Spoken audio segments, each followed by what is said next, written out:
సభను ఉద్దేశించి మన పత్తిపాడు శాసనసభ్యులు జగనన్న ఆదేశం మేరకు 2 సార్లు తన పదవిని తృణప్రాయంగా వదిలినటువంటి సమైక్య రాష్ట్రం కోసం ఒకసారి, జగనన్నకు జరిగిన అన్యాయానికి ఒకసారి 2 సార్లు రాజీనామా చేసి ఆదర్శవంతంగా నిలబడినటువంటి మన జిల్లా శాసనసభ్యురాలు మేకతోటి సుచరిత గారు మిమ్మల్ని ఉద్దేశించి మాట్లాడతారు. సభకు నమస్కారం. ఈరోజు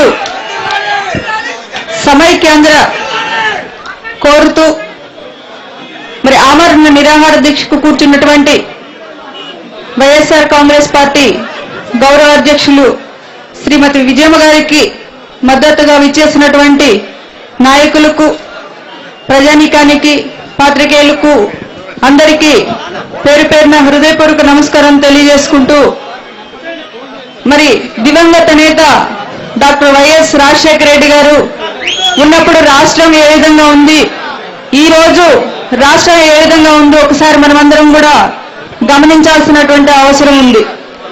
రాజశేఖర రెడ్డి గారి మరణానంతరం ఈరోజు రాష్ట్రంలో వేర్పాటువాదం, అదేవిధంగా అభివృద్ధి కుంటుపడి ఈరోజు తెలంగాణ సీమాంధ్రలు వేరు చేయడం జరిగింది.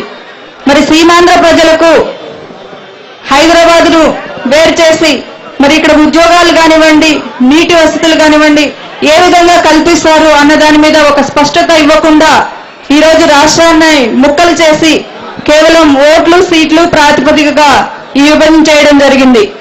మరి ఈ విభజన జరుగుతుందని రాష్ట్రంలో ఉన్నటువంటి ప్రజలందరినీ కూడా అయోమయ పరిస్థితులకు గురి చేస్తున్నటువంటి సందర్భంగా 25వ తారీఖున వైఎస్ఆర్ కాంగ్రెస్ పార్టీ ఎమ్మెల్యేలు 16 మంది రాజీనామాలు చేయడం జరిగింది.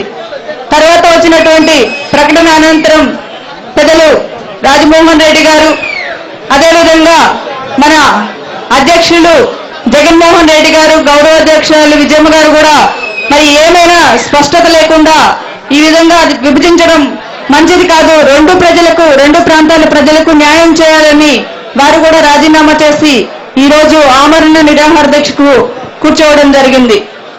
మరి మనమందరం కూడా ఒక విషయం ఆలోచన చేయాల్సినటువంటి అవసరం ఉంది.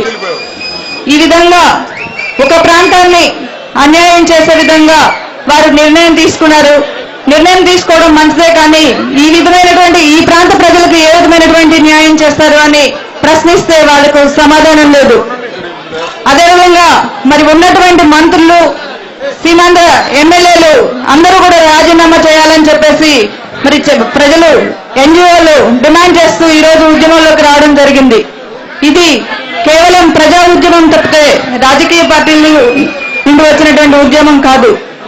మరి అలాంటప్పుడు అసెంబ్లీలో తీర్మానం కంపల్సరీ కాదు, అసెంబ్లీలో తీర్మానం చేయకపోయినా కానీ పార్లమెంట్ లో బిల్ అయితే చాలు అని చెప్తున్నటువంటి పరిస్థితుల్లో మరి ఇటువంటి వారు మేము అసెంబ్లీలో మా వాణి వినిపించాలి అనేటువంటి ఒక సాకుగా చూపించి ఈరోజు రాజీనామాలు చేయకుండా మరి 2 కళ్ళ సిద్ధాంతాలతో నాటకాలు ఆడుతున్నటువంటి పరిస్థితి మనందరం గమనిస్తున్నది. మరి ఇటువంటి పరిస్థితుల్లో మరి అధ్యక్షుడు, గౌరవ అధ్యక్షురాలు కూడా మరి రాజీనామా చేసి ఒక ప్రాంత ప్రజల పరిరక్షణ కాదు, అన్ని ప్రాంతాలకు సమన్వయం చేయాలి అని ముందుకు వచ్చినటువంటి పార్టీ ఏదైనా ఉందంటే అది కేవలం వైఎస్ఆర్ పార్టీ మాత్రమే. కాబట్టి ఈరోజు చేస్తున్నటువంటి ఈ దీక్షకు మద్దతుగా మరి రేపు పార్లమెంట్ లో బిల్లు పెడతామంటున్నారు.